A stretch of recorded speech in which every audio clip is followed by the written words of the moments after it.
She texted me at 10:47 p.m. No greeting, no smiley face, just, pick all 5 or don't show up. 5 as in her gift list for her wedding. A luxury apartment in Karachi, a BMW, a diamond necklace, a Rolex, and a Chanel bag, the cheapest, ironically, at 10 lakhs. I stared at the screen until my eyes burned. Then I typed back one word. Okay. Backstory setup, establish the relationship. My sister Aisha and I used to share a bedroom growing up. 2 beds, 1 desk, and a ceiling fan that rattled in summer. We whispered secrets under the covers, shared stolen chocolates, and swore that no man or money would ever come between us. But life has a way of bending promises until they snap. When she got engaged to Raza, the flashy businessman who always smelled like imported cologne and arrogance, I was happy for her. I really was.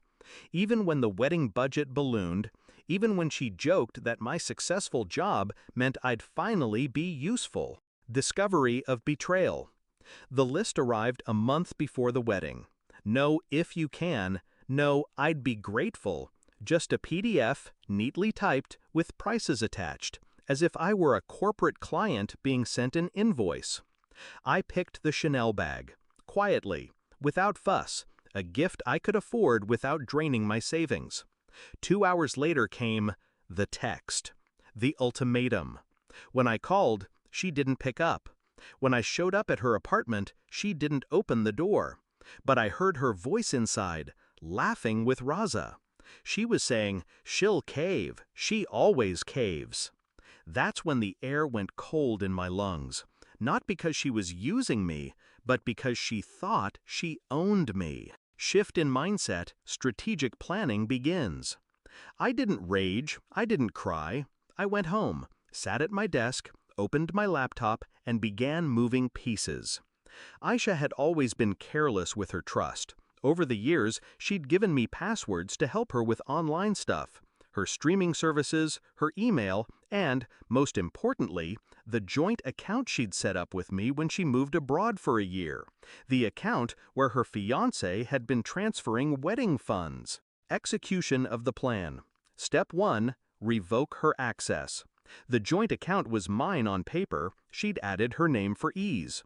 A few clicks and her logins were useless. Step 2, cancel the deposits. A short, polite email to Raza framed as financial restructuring. He didn't question it. Not yet. Step 3, social perception. I posted a vague but pointed message on Facebook. Some weddings are built on love, others on credit. It took exactly 12 minutes for one of her friends to screenshot it and send it to her. Step 4, timing. I waited until the week of the wedding to send my final text.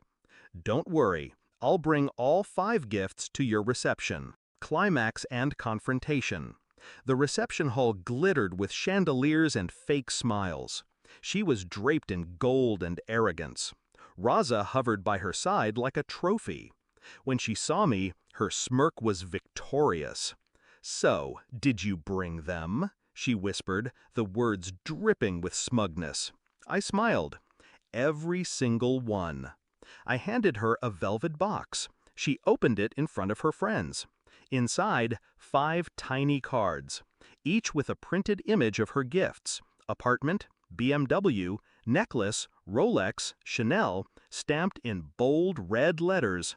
Access revoked, payment canceled. The blood drained from her face. She glanced at Raza, who was already pulling out his phone, eyes dark. In that moment, the noise of the hall seemed to fade. I saw her jaw tighten, her fingers curl, her perfect image crack under the weight of humiliation, resolution, and emotional release. I left before the screaming started, before the rumors spread across the hall like spilled wine. In the parking lot, I sat in my car, hands steady on the wheel. For the first time in years, I felt untied. She had wanted to buy my silence, my loyalty, my presence. Instead, I gave her something better, a mirror, and the truth. Some bonds break quietly. ours shattered loud enough for the whole city to hear.